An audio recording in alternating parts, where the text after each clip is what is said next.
key thing to know is this. One, if you have fibroids and you are pregnant, your pregnancy will be a bit painful. So it's good to know that you have some bit of pain from time to time. And this should not worry you so much, because this pain is happening as a result of the fibroids that are going through some changes, but it's not affecting your baby. The key thing to note is that if you have fibroids and you're pregnant, you're more likely to have a bit of pain, and this pain can be controlled with ordinary painkillers. And this does not harm the baby in any way. And during delivery, you can deliver normally or C-section, depending on what the method the doctor advises. During C-section, we cannot remove the fibroids because they tend to bleed more.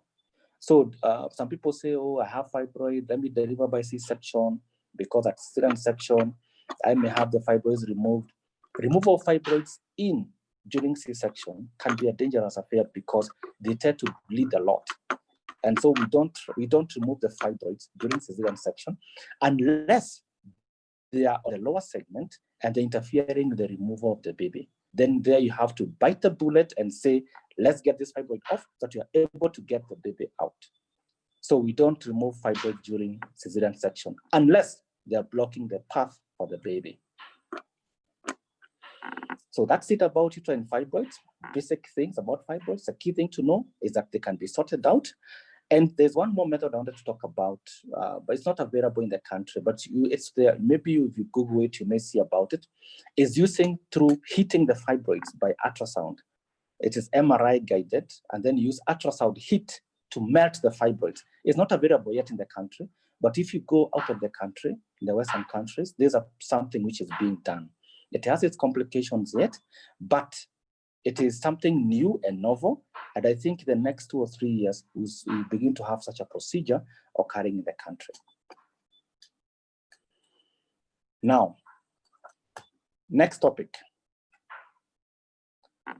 will be on contraception. Now, a lot of questions came out last time about contraception, that what are the various methods of contraception women can use, and there are a lot of myths about contraception. And it's important to know that women who are sexually active between the age of 15 to 49, who are in their reproductive age, need to be on a form of contraception. And this contraception can be divided into two. You have the natural method and you have the artificial methods. And it all depends also on the health you are in, because there's a discussion you need to have with your doctor so that you see what works best for you. Because not everything works for everyone. Some might do better on natural family planning, others might do better on artificial method, but each of them has its own pros and cons, and they need to be individualized. Let me go quickly over the various methods we have in the country. The natural family planning methods, they are basically use of the calendar method. Sometimes the use of the calendar method. Nowadays, there are a lot of applications on the phone where you're able to do like a menstrual tracking. You can know your fertile days, you can know your safe days. So you can use that application. It's called the rhythm or the calendar method. It is very popular nowadays, but the problem with it can also have a high failure rate. It's also good for women who have regular menses. We also have what we call the withdrawal method. It's basically that. Then we also have use of the cervical mucus, because you'll find during the mid-cycle, you'll have the cervical mucus changes according to the menstrual cycle. You'll find just after menstruation, the menstrual cycle is a bit thicker, but during ovulation time, when you're likely to conceive, you'll find the cervical mucus is a bit almost like egg white, almost runny, it's stretchy. It is clear, it's clear and stretchy, like an egg white. And that's the time you know here, I'm likely to conceive if I'm sexually active. The other natural family planning method is also for women who have delivered. They can actually use a natural family planning method, and three criteria must be fulfilled in this method if you have delivered, whether normally or C-section. One, it must be within 6 months. Beyond 6 months, it does not work. Number 2, you must be exclusive breastfeeding. If you're not breastfeeding exclusively, you're not feeding your baby on anything else apart from your breast milk, your breast actually, then you don't qualify for the method. Thirdly, you should not have menses. If you have menses coming within that 6-month period, you must abandon the method. So that you have 3 criteria you must fulfill for the women who have delivered to use the method of natural family planning, or they don't need to use anything. That is, they should be within 6 months of after delivery. They must not have any menses within those 6 months, and those 6 months they must be doing exclusive breastfeeding. If any of the 3 is not being practiced, then they must abandon the method. It will not work. The other natural family planning method is use of the heat, or what we call the thermal temperature. You'll find during the mid-cycle, if you have a sensitive thermometer, you might find the temperature going up by about 0.5 degrees. Then you may know here you're actually ovulating. And when you're ovulating, you are more likely to conceive. So that this period can be used by women to know when they can conceive or when they need to have fertility control or having a form of contraception. Now, that is the natural family planning method. So they are basically that. That is use of the calendar method, use the cervical mucus, use of the checking your temperature with the draw method, and also the natural family planning where you use nothing. That is after you deliver. That is after delivery, and which has to be only for 6 months for mothers who have delivered. They must be breastfeeding. They must have no menses, and they must be breastfeeding exclusively. Now, if we come to artificial methods is now the methods, we come to our clinic and we tell you we have this thing you can use, you have this injection you can use, you have this pill you can use. I can divide them into the ways of usage so that for easier way to remember. Remember, anytime you go to your gynecologist and you require a contraceptive method, he ran with you through all these methods. And they come in different formulations. And there are several types. You have what you call the oral methods, where you take tablets. You have injections, which you can take it either monthly or 3 monthly or 2 monthly. You can have the implant, which you put in the inner side of your non-dominant arm. You have the coils, the intrauterine, what people call the IUDs or the coils. And you also have what you call the permanent method. That is for both men and women, where you have what you call the tubal ligation for the women. And you also have vasectomy for the men. Then you also have condoms. I can go briefly through each of them so that you get to know how they are. The pills. There are different types of pills on the market, different types of pills. And the good thing about the pills is that they work so well. If used the way they're supposed to be used every day, regularly, they work very well. And there are 2 types of pills. There was one which contains both hormones, that is the estrogen and the progesterone. I want you people to remember this. The hormonal methods we use basically mimic the hormones in your body. That is basically, a woman has 2 major types of hormones in her body, the estrogen and the progesterone. So these family planning methods basically use the hormones you have in your body. And these pills, what they have is this. There's a type which has 2 types of hormones. That is the estrogen and progesterone. And these ones are taken either for 21 days continuously, then you rest for 7 days. There are different types in the market. You have microgynon, you have Mavelon, you have Dronis. So you take them for about 3 weeks, you rest for 7 days. And you also have others you take for 24 days, like one type called the Dronis, and you rest for 4 days. So there are different types in the market, which you swallow every day. They work very well. Nowadays, they don't cause side effects like gaining weight. because they are very modern nowadays, and what they're using nowadays to make them doesn't make women grow add in weight. They also have what we call the pills, which are used to have only one hormone called the progesterone. And this is commonly used for women who are breastfeeding the first 6 months. We call it the mini pill. Works very well the first 6 months only after delivery. It's called the mini pill. It works extremely well, but you have to take it every day without a break. It is called the microlute or the mini pill. It has extremely low levels of hormone, and it is safe in breastfeeding. That is the only pill which is safe in breastfeeding for the first 6 months. Then you have the injectable family planning methods. This one, they tend to use only one hormone called the progesterone.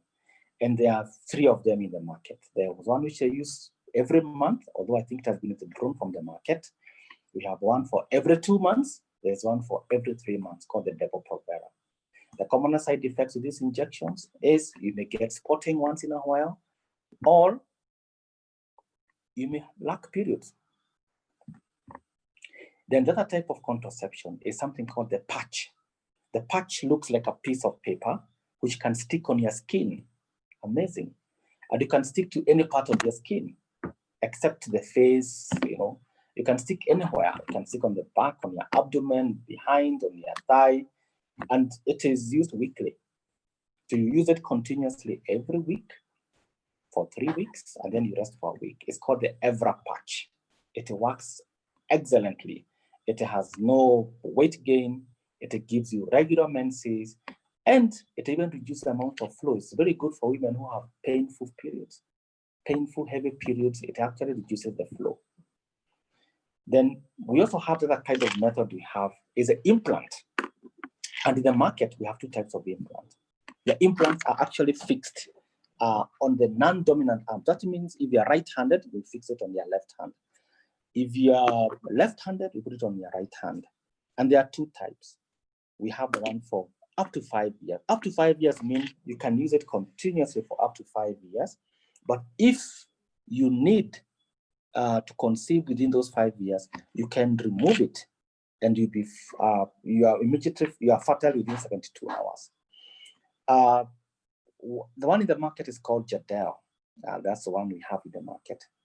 And it is 2 rods which are put inside the inner arm, and it is put in the office procedure. It takes like 5 minutes, and under local anesthesia. It's a painless procedure, and it's a wonderful method. It uses one hormone called progesterone.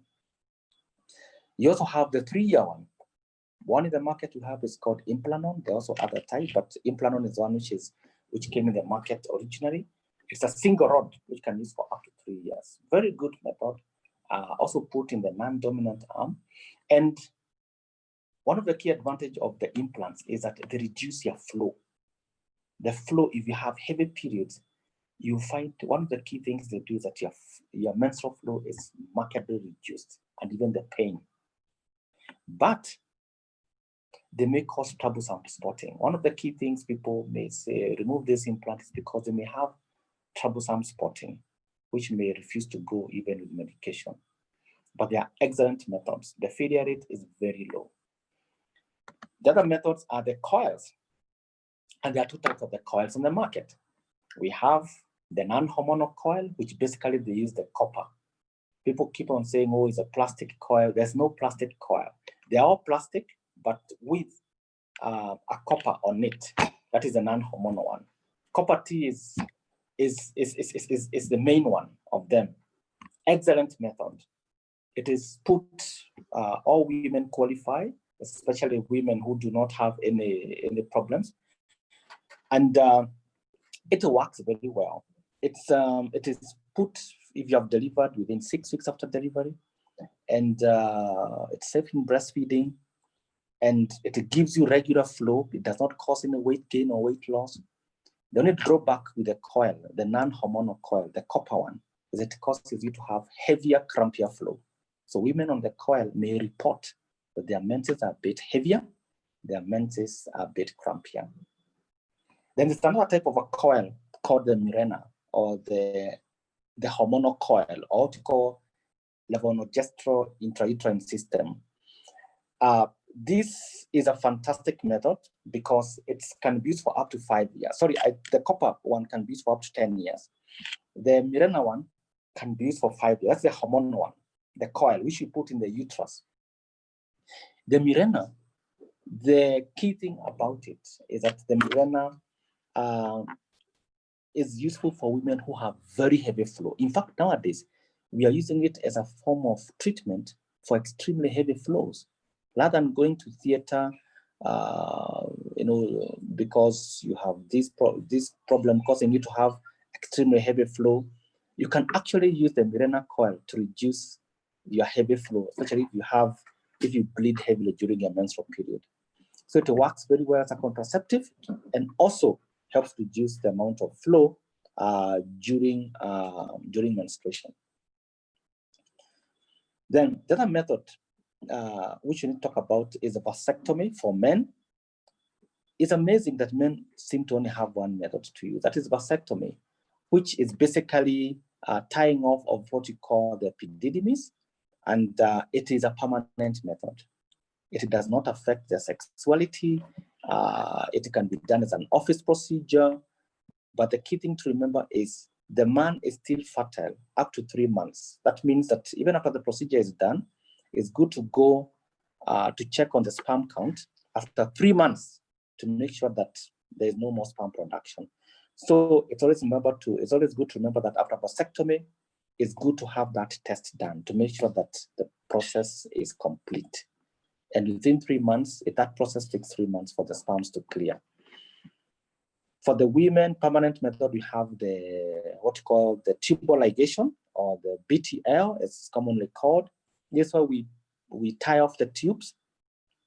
Very common nowadays for women, especially when they are completed their family size. Maybe they are going for C-section. This is their 4th baby, and they say, I don't want to have another baby.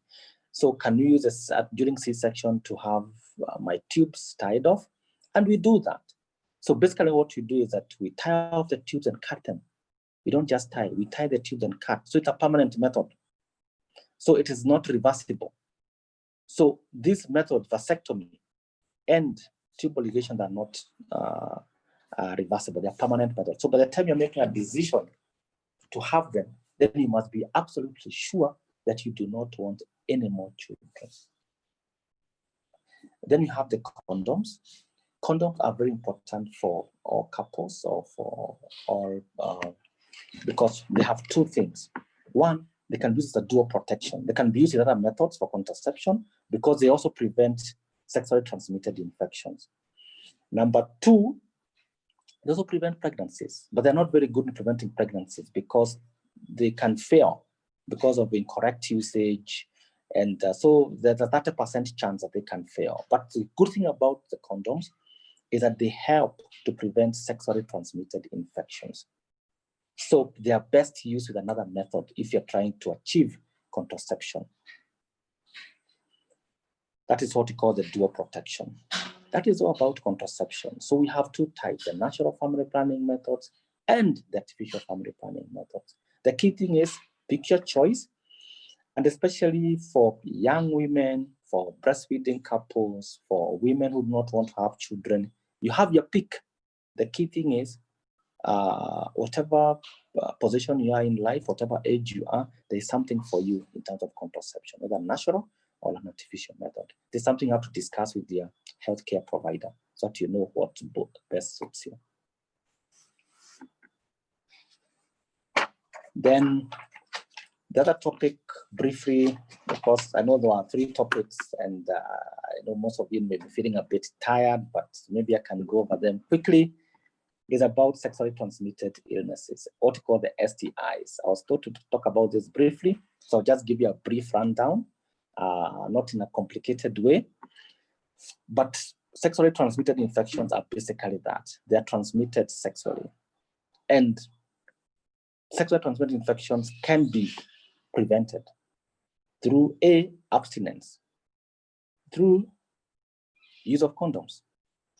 So it's very important that STIs are very common nowadays because couples or men and women have become more sexually aware. The youth especially have become very sexually aware. So they're trying out all these methods out there.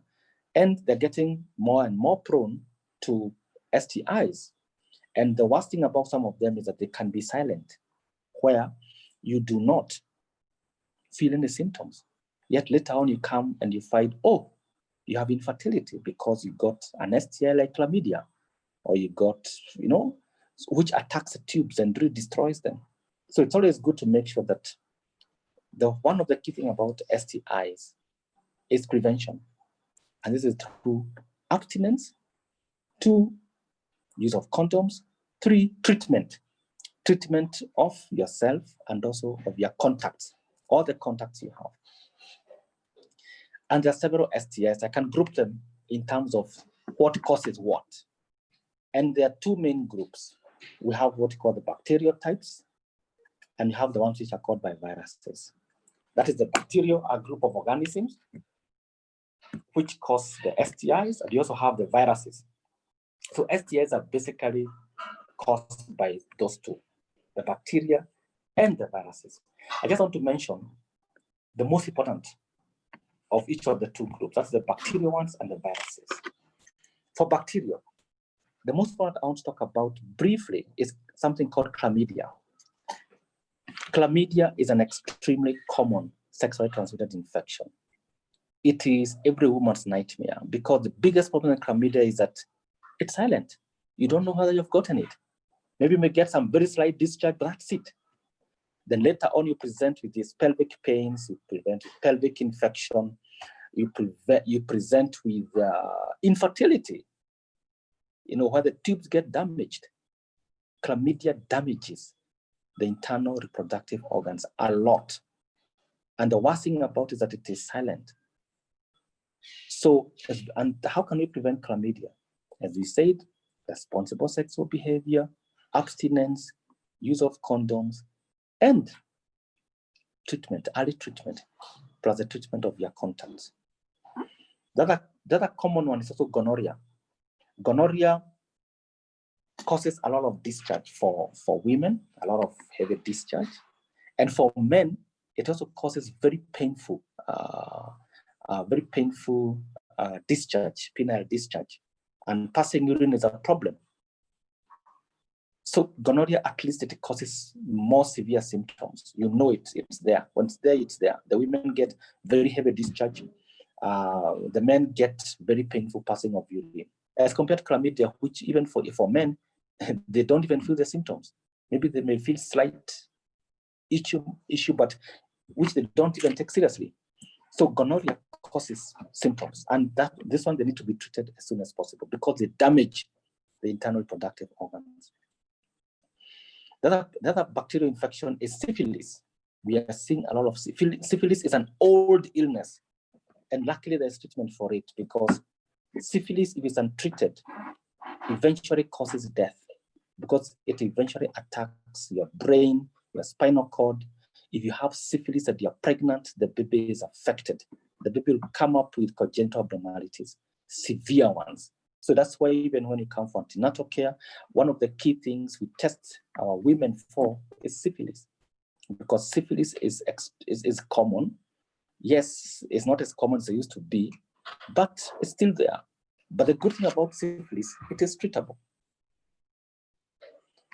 The other common bacterial infection is something called, it's not strictly bacterial, it's called trichomoniasis, not strictly bacterial. I would call it parasitic, but not strictly bacterial. It's called trichomoniasis vaginalis, trichomoniasis, TV. TV is almost exclusively sexually transmitted. It causes greenish, frothy discharge in women. For men, they may just have a slight itch when they're passing urine. And the discharge in women is frothy, it is greenish, and it is smelly. And the only way to diagnose it is to a swab. Just like even the other chlamydia, gonorrhea, syphilis, is doing urinalysis and doing a swab, and which our labs, luckily, all labs are able to do these testings. And the good thing about trichomoniasis is also easily treated. But the key thing to know is that it's an illness which is easily treated, but easily passed on sexually. So people need to be responsible by abstaining, being faithful to one couple, use of condoms, and treatment of contacts. Then we have the other group of infectious agents called the viruses, which cause STIs. We are on a topic of sexually transmitted infections. We have done with bacteria, which the main group includes the chlamydia, the gonorrhea, the syphilis, and the trichomoniasis. Then we have the viruses. And the three important viruses I want to talk about briefly. The most common one is, we all know about it, the HIV. The HIV virus is spread sexually. Then you have another one called herpes. Herpes is an extremely common viral sexual infection. And then we have another one called human papilloma virus, which, as you know, causes cervical cancer. So these are the three most important viruses which causes sexually transmitted infections. And let me start with HIV. HIV, as you all know, is sexually transmitted. It is spread from one person to the other. It can even be spread by mothers to their babies. Prevention of HIV, basically what we saw, the ABCD. Abstain, be faithful to one faithful partner, use of condoms, treatment. And HIV begins as a sexual infection and then progresses to damage everything in your body, reduces or weakens the immunity. And luckily nowadays, we have what we call highly active antiretroviral therapy, so that now we find that we are able to treat patients who have HIV and reduce their viral load to a level where they're almost not infectious again. But they still need to use condoms even if they are staying as a couple. So it's important for you to know, even if you have HIV, there's hope, and you can still have your sexual life, but you just need to be careful, take your medicines, protect your partner, use your condoms, and take your medicines, and go for checkup regularly to check on what you call your CD4 count, and also the amount of virus in your system, because we want to reduce the virus load to almost what you call undetectable levels. Then we have herpes. Herpes is a very painful STI. It's extremely common, and we are seeing it a lot because our society has become more permissive, and it causes ulcers down there for both men and women. You have very painful ulcers, and they come as small ulcers, extremely painful, almost like what you call a cold sore. And it's easily treated. The only problem with herpes, when you get it, it's for life. You keep on getting those recurrent outbreaks on and off. Anytime you go through a stressful event, even like menstruation, pregnancy, when you're stressed maybe by something, it can come in episodes, recurrent painful ulcers. Actually, it's a genital ulcer disease, which is painful. And when it comes, it's treated through oral medication and also through creams. And this one helps to abort recurrent attacks or prevent recurrent attacks. It can also spread into the system and cause other illnesses, especially when it's coming for the first time. It can even cause a fever. Of course, you know, in children, it may cause even meningitis or infection of the brain. So it's important that herpes, when people think that it's only HIV they are worried about, there's something called herpes, which causes these recurrent, painful genital ulcer attacks almost for life. But when those attacks come, they can be treated and reduce the painful attacks, but they can still reoccur again and again. Then the other viral attack, which does not cause a lot of symptoms, but it is really, we all know about it, is what we call the human papilloma virus. You have heard about it, the HPV virus. Human papilloma virus. It is a main virus which causes cervical cancer. Human papilloma virus is the commonest causative organism for two cancers for women. One, cervical cancer, vulvar cancer. For men, penile cancer. For both of them, genital warts. Whenever you have warts, genital warts, those are growths which occur in the genital regions called warts. They are caused by this organism called HPV. There are over 100 subtypes. And there are some which are what we call oncogenic. Oncogenic means they are likely to cause cancer. And those are the ones we fear more. That's why when we do pap smears nowadays, we're able to pick them up. There's a special pap smear nowadays. It's a bit more expensive, which is able to pick this, what we call the HPV DNA. And if you do that pap smear, you can do it maybe once in every 5 years, and it's good. So HPV is the commonest STI in the world today. Let me repeat that again. Human papillomavirus is the commonest STI, or sexually transmitted infection, in the world today. And good news is 80% of the people, it's asymptomatic. The body will fight it, it will disappear. In another 20%, it will either cause what, or it will cause cancer. So, in a nutshell, sexually transmitted infections are very common in our society today. People should not think that they're not there. They are there. And there are two main groups of them. That is the bacterial and the viral types. And you have to the bacterial types, because the chlamydia, the gonorrhea, the syphilis, and the trichomoniasis vaginalis. The viral ones include the HIV, the herpes, and the human papillomavirus, which is the commonest virus or STI in the world or globally today. All these STIs obey one certain rules. They can all be prevented. How? Abstinence, especially for the youth if you're not married. Being faithful to one faithful partner. Use of condoms. And treatment, early treatment especially, for yourself and your contacts. So ladies and gentlemen, that marks the end of my presentation. I've not eaten to a lot of your time. Hi, Daktari. Thank you so much. I don't think you've eaten into a lot of our time because we still have time. And now we are moving into the question and answer session. Now, questions have been coming in fast and furious. So we have a lot of questions to answer today. So let's hope we will answer them within time and manage to answer everyone. Question number 1 of the night. And ladies and gentlemen, our attendees, we encourage you to ask questions so that Daktari is here to answer all your questions. Question number 1, can use of emergency contraceptives cause sterility? The emergency pill does not cause sterility. What it does, it can cause you to have, it can interrupt with your menstrual flow. It can make your menstrual flow very heavy or very regular, or you can even lack it. Number 2, if it fails, you can get an ectopic pregnancy. So it's good to know that the commonest side effects of the emergency pill is irregular heavy flow, or if it doesn't work, you may get an ectopic pregnancy, but it does not cause sterility. Wow, okay. What is the best family planning method for someone with hormonal imbalance? They had a coil for 4 years and conceived while on it and had a miscarriage at 3 months.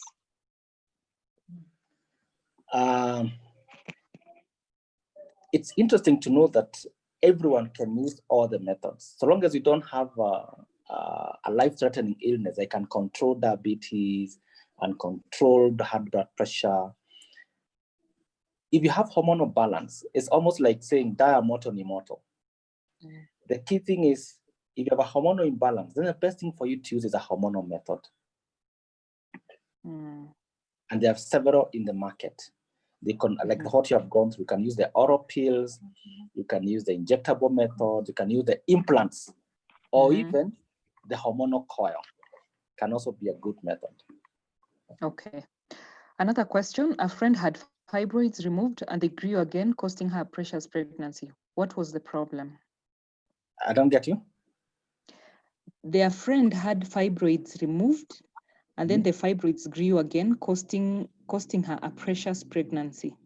I think the fibroids grew and it caused a miscarriage. Okay. What was the problem?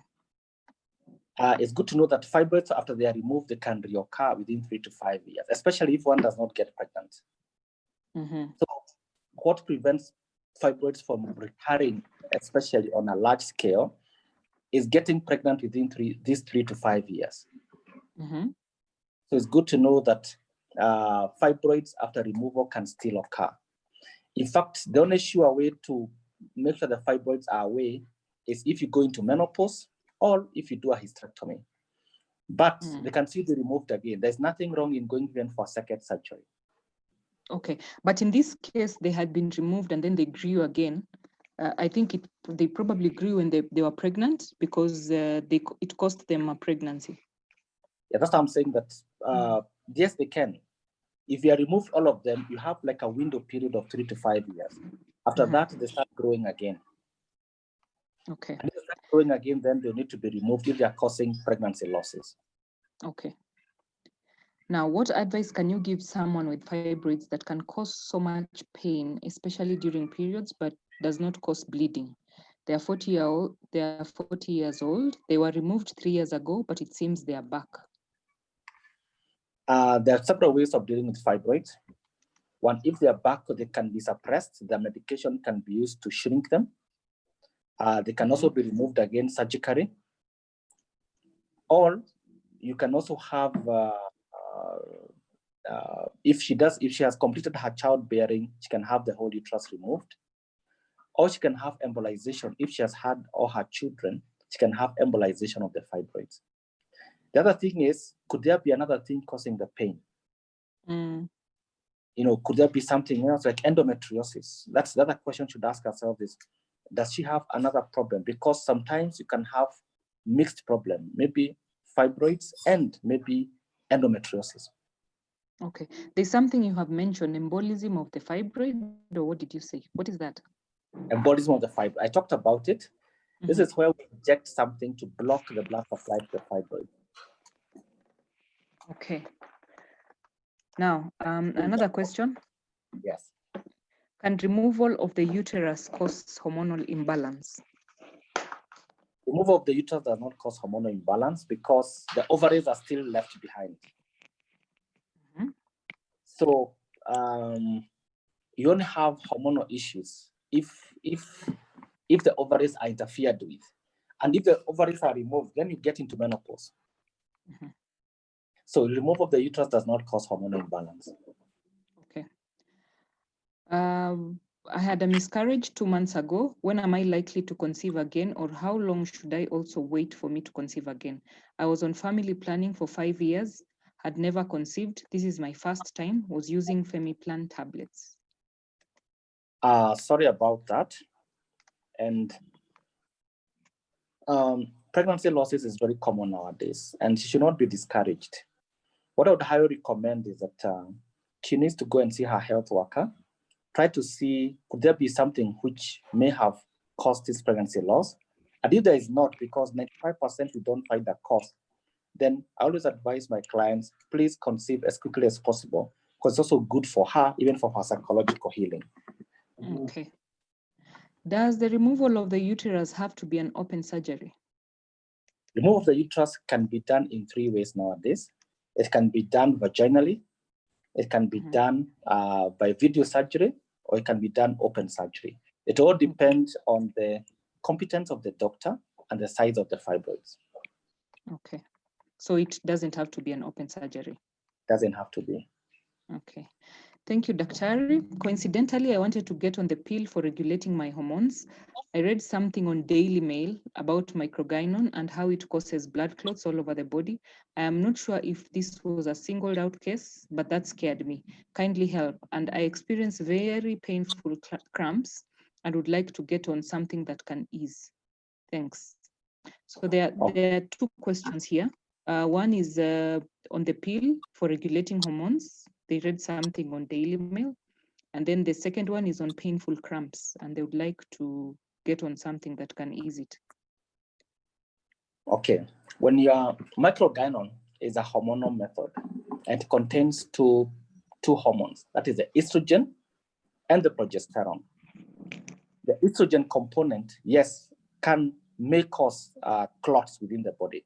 So that whenever you're on the microgynon, or what we call the combined pill, which has the 2 hormones, you are advised that anytime you get symptoms like severe chest pain, headache, or pain in the leg, then you need to stop taking the medication and see your doctor, because they may cause clots within your body. That needs to be checked. And there are some people who may not be allowed to use the pills because maybe they are prone to having clots within their body. Maybe you have ever had a history of a stroke or clots or a heart attack. Then you should never use the pills again. Number two, painful periods can be managed in two ways. One, you can use non-hormonal methods like painkillers, which are called anti-inflammatory, or you can use hormonal methods. If those ones don't work, then you need to find out what is causing these painful periods, especially for people who are over 21 years, because there may be a problem like endometriosis. Yeah. Okay. Can copper T cause cancer? Copper T does not cause cancer. Yes. Cancer is caused, cervical cancer is caused by human papilloma virus. Okay. Is there anything that women can do to avoid fibroids? For example, diet or exercise, and manage their estrogen levels? For the Black women, the biggest issue we have is that women are 9 times more prone to getting fibroids. The only sure way women can reduce fibroids is to keep their wombs busy by getting children. So we just give birth daily. Yes. Over and over. It is the only way you can, only sure way. Otherwise, that is have babies early and, and have them, many of them. Otherwise, we should be told that, are you trust deprived of a pregnancy? Consoles itself with a fibroid. Wow. Okay, that's scary. Now, is yeast infection an STI? And if you can address recurrent infections and how to finally treat it? Yeast infection, fortunately, is not an STI. It's a very common problem amongst women, especially women when they are stressed. And you can prevent yeast infections. One, reduce your sugar intake, have basic hygiene, use probiotics like yogurt, cranberry juice, and manage the stress. And how do you manage stress? Reduce your expectations on things in life. Okay. Is it true that pills cause fibroids, or it's just a myth? Pills do not cause fibroids. Fibroids is something inborn. It's something like within the genetic of Black women. We are more women, the African women are more prone to uterine fibroids. And it are also run in families. Wow, okay. As if being Black is not enough. Okay. Is there any reproductive health issues as a result of being sexually inactive? That is question number one. Number two, what causes erectile dysfunction in men? Lack of sexual activity in women does not cause any illness. And number two, erectile dysfunction in men can be caused by a variety of factors. One could be stress. Two could be diseases or low hormone levels, low testosterone levels. So low testosterone levels, stress, sometimes some illnesses like diabetes or high blood pressure or high cholesterol levels, all some hormonal issues like thyroid in men, and also use of medications. A lot of medicines for controlling high blood pressure can also cause erectile dysfunction. Okay. Now, what causes itching around the female genitalia? I have an itch. I practice protected intercourse. And how much is a pap smear? Someone has asked that. So they have an itch around the female genitalia, and yet they practice protected intercourse. So what is the cause? Vaginal itchiness is almost always due to fungal infection.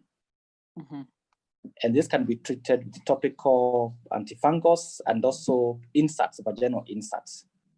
But for older women, if you're over 45 or 50 years, you're in menopause and you're having itchiness, it could also be a sign of maybe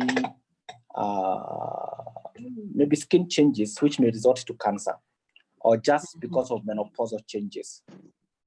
So for the younger women below 50 years, is almost always due to fungal infection. For older women, they need to be checked to see why they're having that vaginal itch.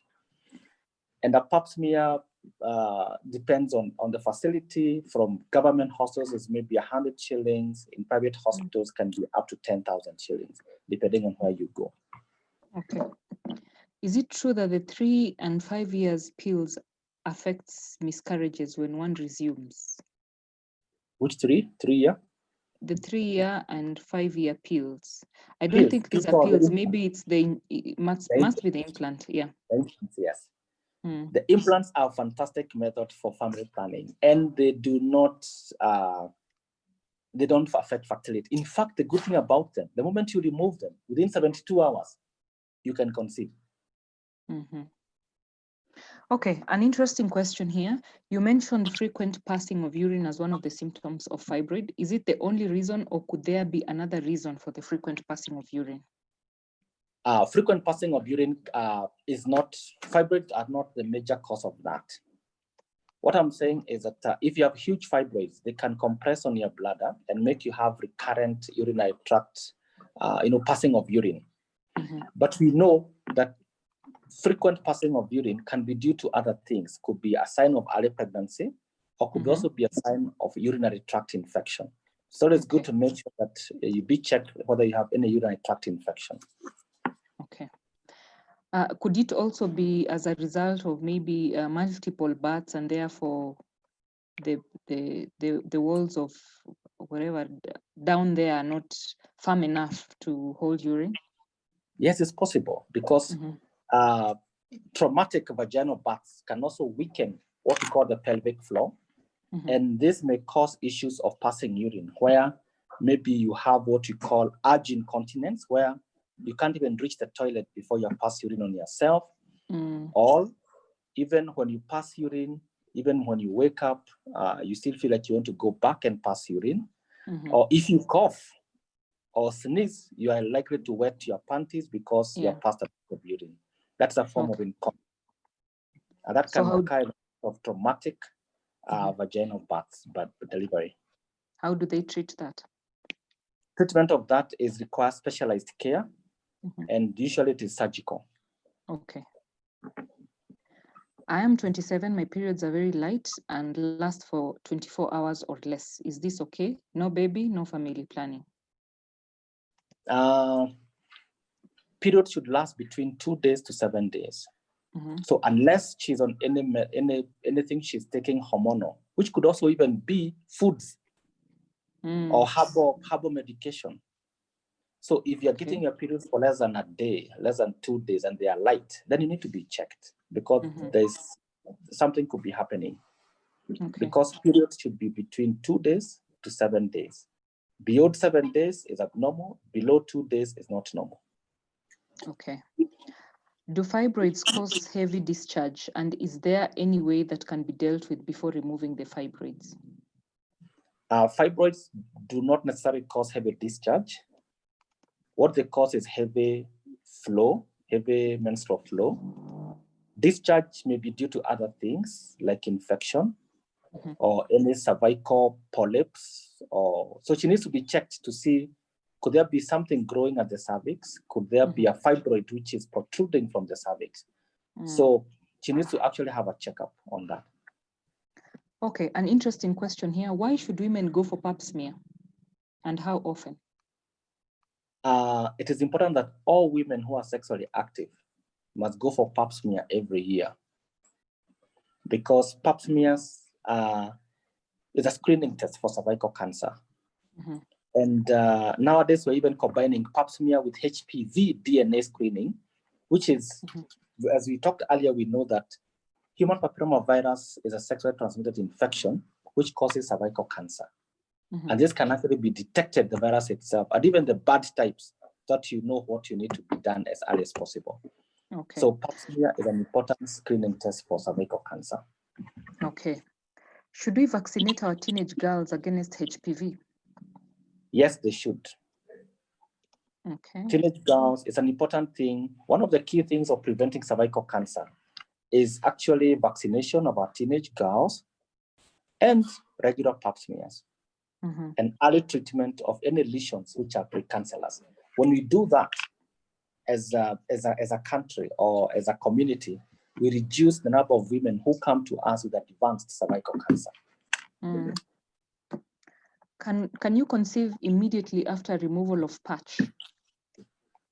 Yes, the patch is an excellent method, and within 24 to 48 hours after removal of the patch, one can conceive.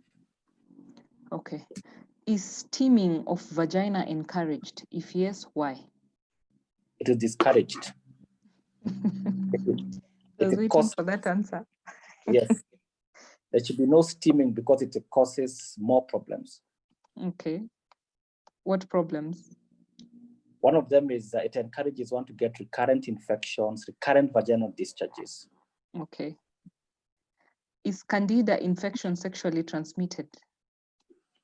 Candida is not a sexually transmitted illness. And yes, the male may get, but it's not considered to be a sexually transmitted infection because women can generate it even on their own. Oh, okay. Oh yeah, it comes from usually the anal or the rectal region.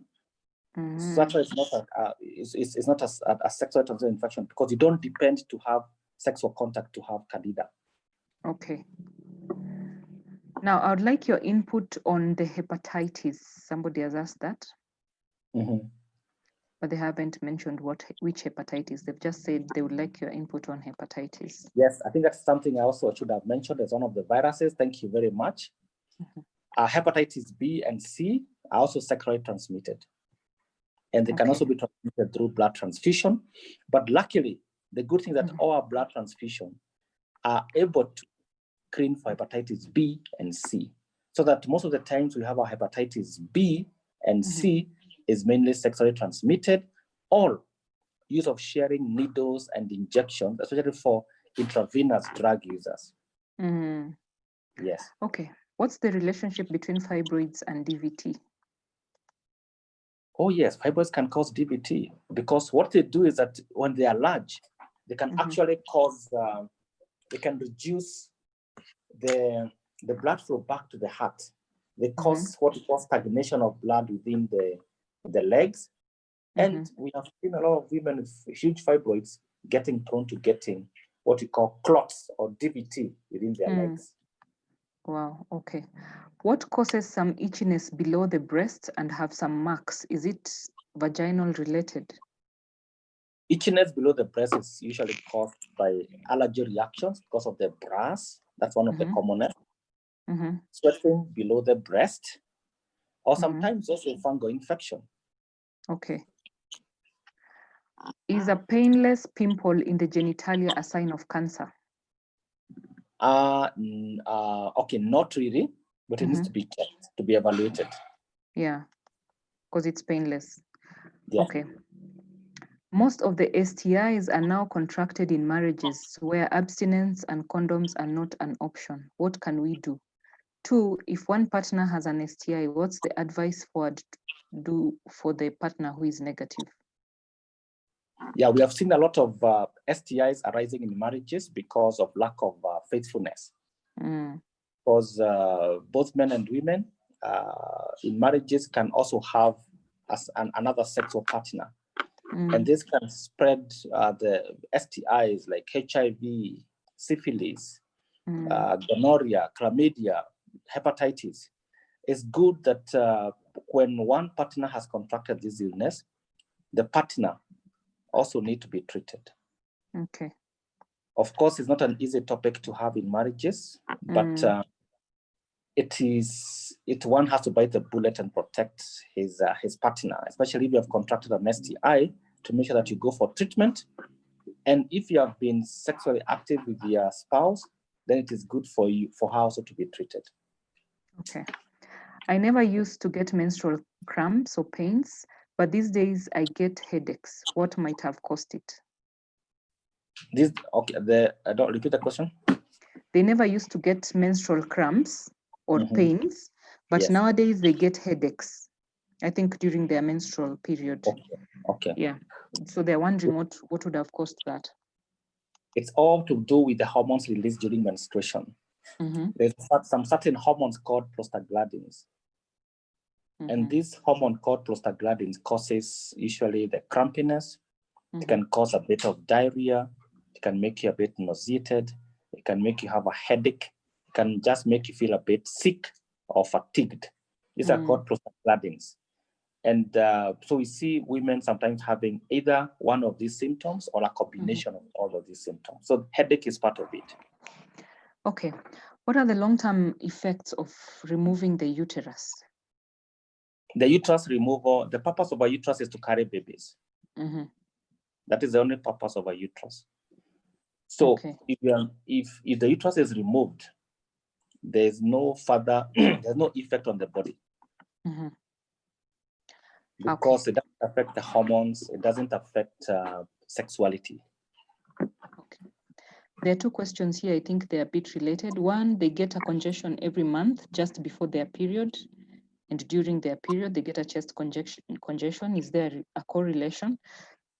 And the second question is, can endometriosis come later in life, like after 35 years? Endometriosis can come any time of your life. We're even seeing adolescents, teenagers having endometriosis.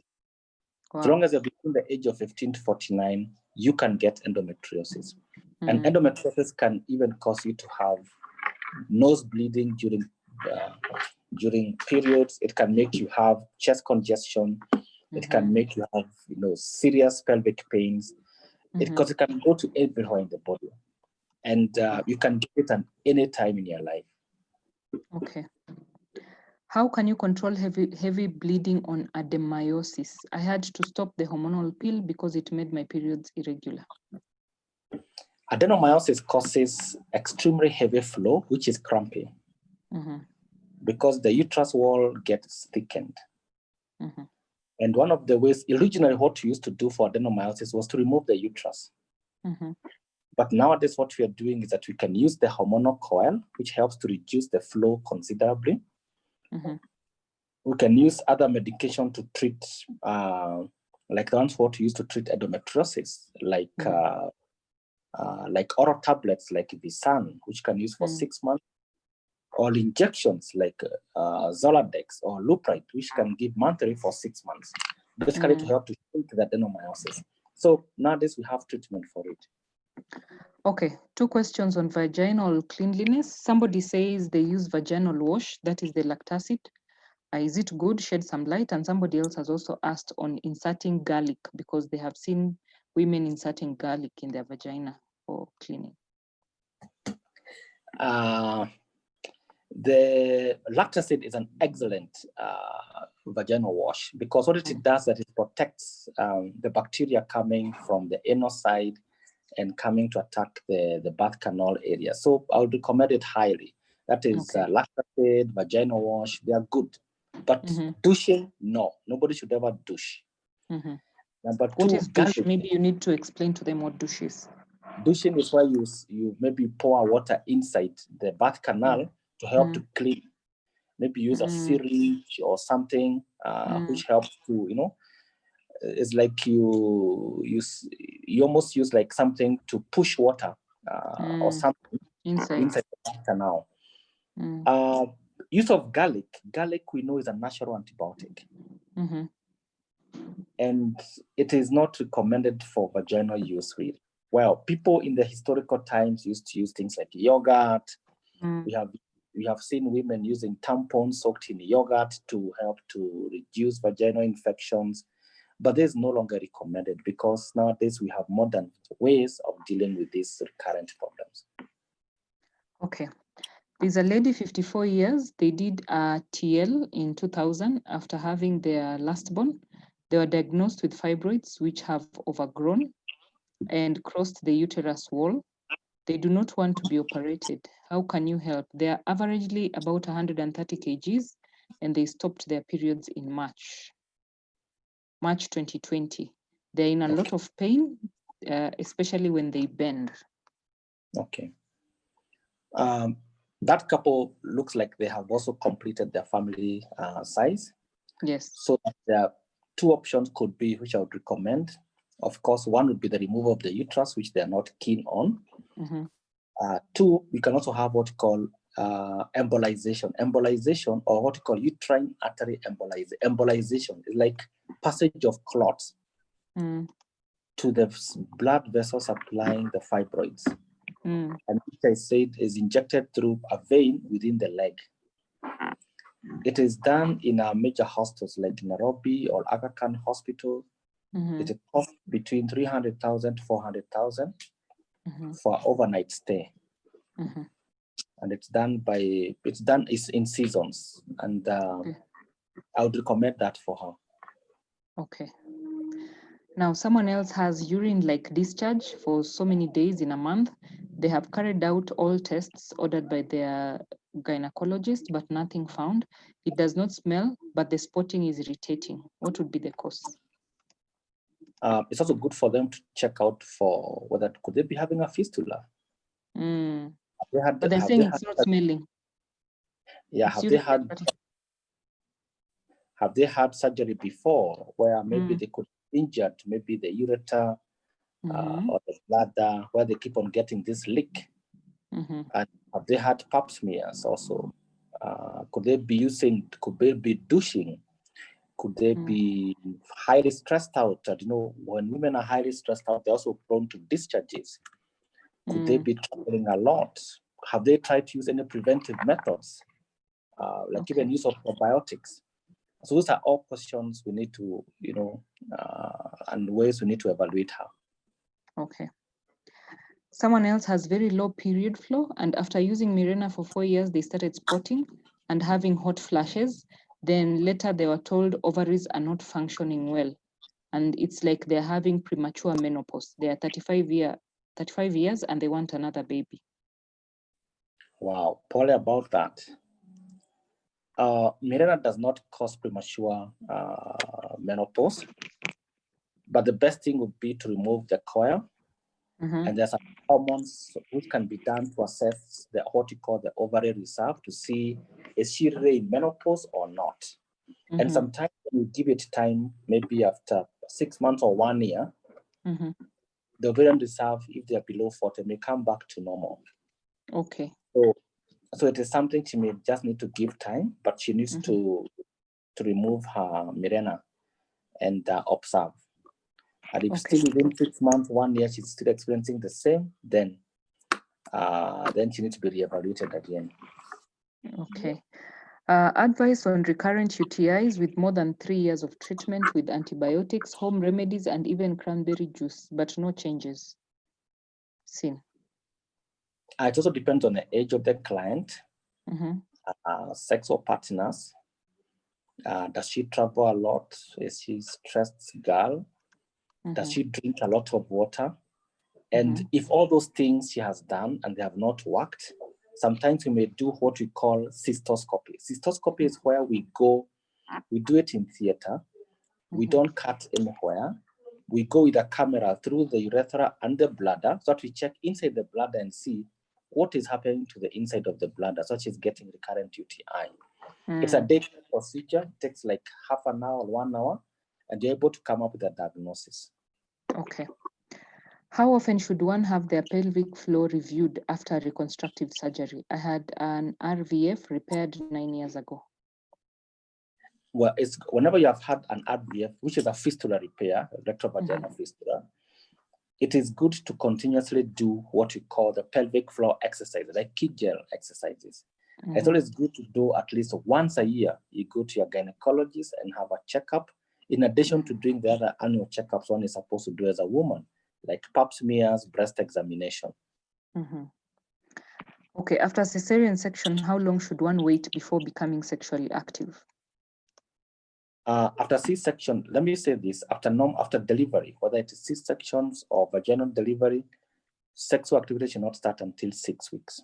You must wait for 40 days so that the body can go back to pre-pregnant state. So after 40 days, and you have visited your doctor, you have had the checkup, you have been told you're fine, you have been advised on contraceptive methods to use, then you can resume. Okay. There is use of yoni pulse, the insertion of the yoni pulse to clean the vagina. Please help someone following this topic. Yeah, which part? Which that one? I don't get that one. Yoni, Y-O-N-I, yoni pulse. I think it's something they insert in the vagina to clean it. Okay, that one I have to read more about it. Maybe I can answer during the next session. Mm-hmm. Yes, I don't have Because experience. Yes. Okay. What's the relationship between fibroids and cysts? What's the cure for cysts? Ovarian cyst. Yes. Ovarian cysts are very common in women below 49 years, between 15 and 49 years. They're extremely common. And sometimes you don't even need to do anything because we only worry about cysts which are more than 5 centimeters and they're causing pain. Okay. Anything below 5 centimeters and it's not causing pain, leave it alone. And you always find if you do an ultrasound after 6 weeks, you'll find it has gone by itself. It has disappeared. Yeah. Okay. Someone else is asking on what you had earlier discussed on fibroids and DVT. They're asking, is it DVT or blood clots? DVT is the same as blood clot in the leg. Okay. It's called deep venous thrombosis. It's a blood clot. DVT is a blood clot in the leg. Yes, not blood clots in the whole body. Okay. How many weeks should a urine home test detect pregnancy? How accurate are they? Home tests for urine pregnancy are extremely accurate. Within 4 to 5 weeks, they can detect a pregnancy. They are very, very accurate. Now, interesting one here. Kindly talk about mood swings and high tempers as women get to 40 years. I think that is premenopause. What happens is that as women approach menopause, because of the hormonal changes, the reduction in estrogen levels, they undergo what we call like perimenopausal changes. These ones include things like memory losses. They include things like dryness of the skin, irritability, where they're always on the edge. They have vaginal dryness. They have hot flashes. So these things come, and of course, the feeling that you're losing your femininity in a way makes them very irritable. And yes, that is common, and it is a normal part of aging for the women. Okay. What causes bloated tummy a week towards menstruation and after menstruation? Answer this together with, do you still receive periods when the uterus is removed? After the uterus is removed, you don't get periods again. The only time you can get periods again is if the cervix has been left behind. Okay. You can get a bit of spotting. And number two, anytime a woman is getting periods or just before her periods, what happens is that she releases a hormone called prostaglandins. And this hormone causes, as I said before, you get a headache, you can get diarrhea, you can get bloatedness, you can get constipation, you can get nausea, you can get pains in the abdomen, you can feel fatigued. So it's all part of that. Now, shed some light on vaginal queefing, especially in the morning. Vaginal? Queefing. I think it's the gases that sometimes are produced by the vagina. It's like a fat sound, but from the vagina. That starts to occur in women who have delivered vaginally. And it may be because they're not doing their Kegel exercises well. So the key thing to prevent that is basically strengthen your pelvic floor. Okay. By doing what we call the Kegel exercises. Okay. With PCOS, can you get pregnant? With PCOS, yes. With PCOS, you can get pregnant. Okay. Because it's one of the best condition for managing for fertility. Because as long as you're able to diagnose it and you manage it, women get pregnant very quickly. Okay. What are the options for women below 35 with premature ovarian failure who want to have children other than adoption? What are the options for women below 35 with premature ovarian failure who want to have children other than adoption? Premature ovarian failure can be a very sad event because it tends to occur for women below 40. It's not very common, but there's some tablets one can use. There's one tablet called the DHEA, which can be used for a month or two. And it may help to improve the ovarian reserve. It is there in the market. It may work. And it's the only way we can help to increase fertility. Okay. How large should fibroids be for one to undergo surgery?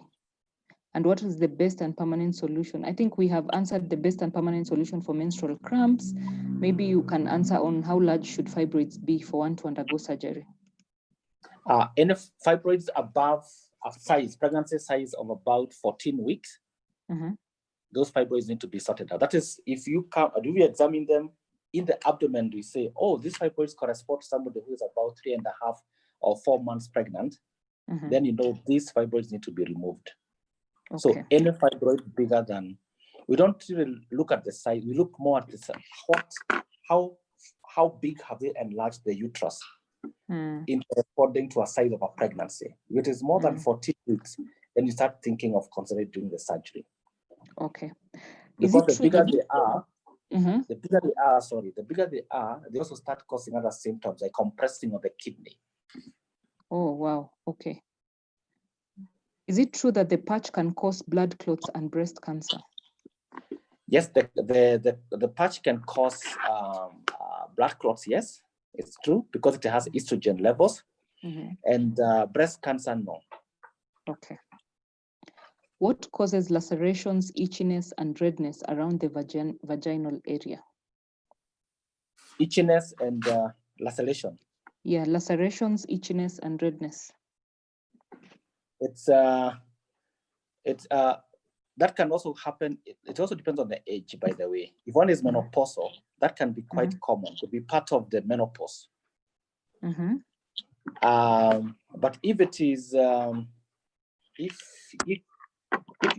it is a young person, it could also be a sign that he or she is getting maybe like vaginal infections, like fungal infection, issues of maybe bacterial vaginosis. So you'll find that if you have that laceration, probably the commonest cause may just be infections. Okay, ladies and gentlemen, we have very few minutes to closing time, which is 9. We still have so many questions coming on. We have answered about 68 questions, and I can see we have an open of 52 questions. I'm trying to sift through to see which one has not been touched on. There's someone here. I'll answer, I think we can answer maybe 2 or 3, and then we close. We will compile all these questions for next week. So you can start next week with answering the questions you did not answer. So a mother with HX of LAPS for 3 years, RX for the 3 years with IV CEF, flagyl and doxy but no change, and pelvic US showed PID plus intraluminal fibroid of 1.1 centimeter diameter. What should be done? Has also secondary infertility. So that, I will repeat the question again. Mother of HX of LAPS for 3 years, RX for 3 years. LAPS, it's LAPS 4. Oh, low abdominal pains, okay. Yeah, 3 years, RX for 3 years with treatment IV. For 3 years. RX for 3 years with IV, CEF. IVF. I think IVCEF, I don't know what IVCEF means. Flagyl and doxy, but no change. Pelvic ultrasound showed PID plus intraluminal fibroid of 1.1 centimeter diameter. What should be done? Has also secondary infertility. Okay, very good question. Because anytime you have a fibroid inside, that's a very important question, because we find a lot of such clients. And may I tell all my viewers today that if you ever have fibroids within the cavity of the uterus, not on the outside, not on the wall or the outside, but within the cavity. What it means, what must be done is that those fibroids must be removed, the one which is inside the cavity. And nowadays, we don't have to do open surgery. We do what we call hysteroscopy. Hysteroscopy is a video way where you look inside the cavity without cutting anywhere, and you remove that fibroid through a camera. So it can be done, and it can be done as a daycare surgery. She goes home the same day, and that will improve her fertility. If it is not done, then chances of her conceiving will be quite low, and even maintaining the pregnancy will be an uphill task. Okay. When I'm in menstrual time, when I'm in my menstrual time, the fibroids really disturb me for first 2 days. Pain is unbearable. What can I do to stop the pain? You can use painkillers, what we call like non-steroidal anti-inflammatory drugs, something like Ponstan, diclofenac. She can use that when she's having her menses. She doesn't need to use hormonal methods. She just used to use what we call anti-inflammation drugs, because what they do, they work on these hormones I was telling you called prostaglandins, which causes that pain. Yes. Okay, so the class of Ponstan, Brufen. Okay. 5 more minutes to few questions. Is it possible that one can have menstruation without ovulating? Yes, you can. It's very possible that you can have what we call an ovulatory cycles. Okay. It's also possible to conceive without menstruating. Okay. What contraceptive would you recommend for someone who does not yet have a baby? There are several types one can use. One can use the natural family planning methods, like with the ones we talked about, like use of the calendar. We can also use the artificial methods like the pills, use of the implants, use of the Evra patch, use of like the 2-month injection, not the 3-month, the 2-month injection, and also sometimes the IUD or the coils. Okay. Can fibroids cause blighted ovum? Yes, they can. They, especially if they are inside the womb, they may interfere with the growth of the baby. The ones that are inside the womb can actually cause lack of failure of growth of the baby. Okay. But we also know that blighted ovum can also be caused by genetic or chromosomal problems sometimes. Okay. A 40-year-old, she had a minor surgery, fibroids removed. Can this affect her chances of getting children in future? Fibroid removal does not, actually it improves fertility. I see many people fearing to have the fibroids removed, but you always find that fibroids removal actually increase fertility and even sustaining the pregnancy. Okay. What happens when you have a C-section and a fibroid is tampered with? Oh, it's good. If they are removed during C-section, the better. Yes. Because sometimes during C-section, if the fibroids are on the way, we can remove them. And that, of course, is a good thing for the patient. Okay. Remedy for heavy period with copper T? If you have heavy periods and using the copper T, there are medication you can use to reduce the flow. One of them is something is you can combine maybe something like mefenamic acid or Ponstan with something called hemsamic acid. This, when they are combined together, they help to reduce the flow of the blood significantly. Okay. My periods have become less and very light over time. I am 32 and never given birth. Should I be worried? Then that client needs to be checked to know what is happening. Okay. Because periods should not be too light, neither should they take less than 2 days. Okay. Does hysterectomy result in effects like aging? No, hysterectomy just works on the womb. Unless one has removed the ovaries, which may cause menopause, the natural part of aging is not hastened by hysterectomy. Hysterectomy does not increase aging. Can removal of the uterus bring endometriosis to an end? Endometriosis does not depend on the uterus.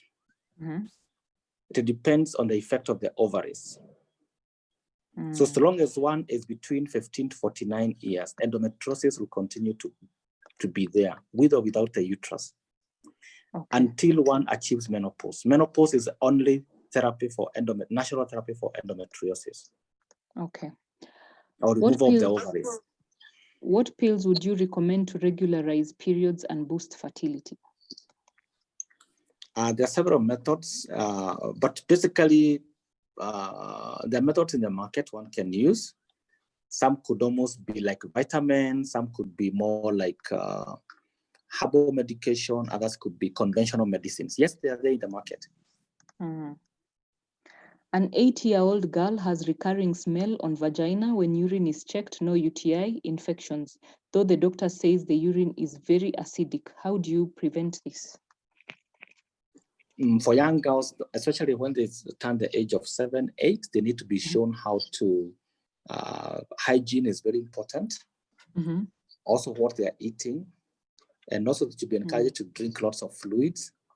And also to wipe themselves after they go to the toilet, and also to change their panties regularly. Okay. What are the options for, I don't know if we answered this one. What are the options for women below 35 with premature ovarian failure who want to have children? I think we answered that one. Yes. I recently had to let go of my house help of 3 months. She had this terrible stench that filled the entire household, especially when she showers, which is usually late at night. And when she uses the washroom, air sprays and occasionally opening the windows, even overnight, was not of much help. What sort of infection could this be, as it would get worse by the day? Okay, there are people who have what you call, it's not necessarily like a genital infection. There are people who have a strong body odor. This could not necessarily something to do with the reproductive organs. It could just be something to do with her body pores, maybe her sweat pores. And this is something she needs to see a dermatologist or a gastroenterologist, just to make sure, because there are several areas can produce smell from, either from the sweat glands or from the sebaceous glands within the skin, and also maybe from the digestive system, or sometimes also from the reproductive system. So it's somebody who really needs to be checked by maybe a team of specialists to know exactly where the smell is coming from. Okay. Someone else had copper IUD removed 6 months ago, but they have not yet conceived. What could be the problem? They need to go to have fertility check, because copper T does not reduce fertility. It could be having other problems. Okay. What causes previa in pregnancy? Placenta previa is extremely, it's a high-risk pregnancy. That's why you have the placenta, which is low-lying. It tends to occur more in of course, multiple pregnancies. It may occur. People who have had uterine surgery before, like even DNC or even C-section, or any injury to the lower uterine segment. So it can occur in those kind of people. Okay. I have been receiving periods late, even after 6 months, and when it comes, I can bleed for even a month and some weeks. What could be my problem? That shows it could also be a hormonal problem. And she needs to go to her doctor to have a scan done and to see how to regulate the menses, because it can be treated. How can I get rid of keloid bump, the swelling bump on CS bikini cut on my scar, as it is dividing my belly into two chambers as time goes by? Okay, that's a very good question, because it's something we find a lot. And because we even find women having keloids on their ears after use of piercing, for putting earrings. C-section scars, we have that a lot. And what can be done is it can be excised. Like if she's going for another C-section, it can be done at that time. That keloid can be removed. And after that, the client is taken for what you call as one session of radiotherapy. There's a radiotherapy which she can go, just one session is enough. And then afterwards, she can use some certain creams Like an example is like silicone gel, which helps to reduce the keloid formation, because keloid like fibroids occur almost exclusively in the blacks. Okay. Are there special procedures or methods to get pregnant with an irregular cycle? Well, if you have irregular cycle, then it can be a bit challenging, but it can be treated through hormone use. And this can also help to improve fertility. So if you treat the irregular menses, or even what is causing it, maybe like polycystic ovarian syndrome, then if it's treated, if that is the cause, then one can conceive. Okay. Is it possible to have periods without ovulating? Yes, it's possible. You can have. Okay, I have Jadel, which will expire in October. If not removed after October, can I if not removed after October, can I conceive on that? Like if they don't remove the Jadel, will they conceive post expired? What happens to manufacturers is that manufacturers cannot be held responsible if one conceives at an expiry date. Yeah. Yet we know that these methods can go an extra 3 months, but it's not something we like telling everyone, because people will use it and, you say, I can wait for a little longer. But it can have an extra maybe a month or 2 or even maximum of 3, but it's always good to respect the expiry periods, because if you go after the expiry period and you conceive, then it is on your own. The manufacturer is not able to take liability. Okay, the last question of the night, ladies and gentlemen, because I know we need to take a break until next week. When you test pregnancy and you get a faint line, what does it mean? My first pregnancy, I was told it is week 1, then I miscarried after. Yeah, a weak line means either the pregnancy is very early, or it could also be meaning that that pregnancy may have a slight problem. Okay. Yes. Fine. Okay. Now that we are on 99 questions, maybe you answer the last one so that it's 100. I had my periods for a week in May, and after it stopped, recurred and was extremely heavy, and it stayed for 2 weeks. No contraceptives, but once in a while I use the emergency pill. When menstruating, the passing of stool is also very painful. What could be your advice? One is emergency pills should not be used more than twice in a year. And one of the biggest problems of emergency pills that they can cause irregular menses and sometimes heavy menses. So if one is using emergency pills for more than twice in a year, she needs to be on a proper family planning method.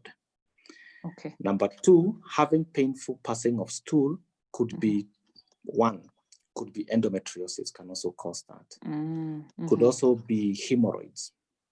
Could also be maybe cracks within the anal canal. So she needs to be checked to know what is causing that painful defecation. Okay. So thank you so much. You have answered 101 questions, literally 101. We have opened 25 questions, which we will start with next week in our session next week. So ladies and gentlemen, thank you so much for joining us this evening. I believe you have been educated and informed. And thank you so much, Daktari, for joining us once again. Thank you for going overboard, even past the allocated time, and for being very kind with the ladies inside here. So ladies and gentlemen, good night from me and to you. I wish you a very blessed evening and also a very good weekend. Take care of yourself, adopt the strategies that we have discussed this evening, and we see you next week in our last part 3 session on gynecology. So thank you so much. Thank you. Okay, good night, everyone. Good night.